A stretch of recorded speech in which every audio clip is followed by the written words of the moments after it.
Honda Fit Hybrid ဒါဆိုတာဗျာ Hybrid ဆိုတော့ဘာကျူးမပါတော့ဗျအင်ဂျင်ကရက်ချင်နေချင်းရက်တယ်ဒီနိုးချင်နေချင်းနိုးတော့ဗောနော်နိုးတဲ့ Hybrid ဖြစ်သွားတယ်အဲ့တို့ကြောင့်သူက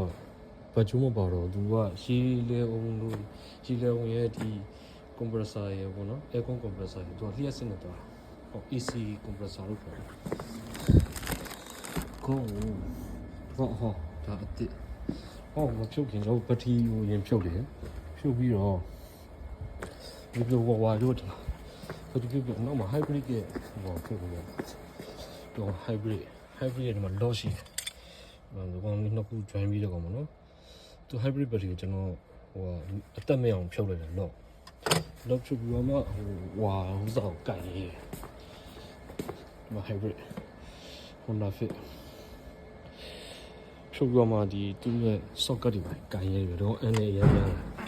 တခါလေသိသွားလိမ့်မယ်ကျွန်တော်မိမမရလေအဲ့တော့ဒီကအနေများတယ်ဒီ hybrid တို့ EV တို့ကိုင်ရတဲ့ဟာလေအဲ့ဒီရက်ပြတော့ချင်းချင်းတင်တယ် bye bye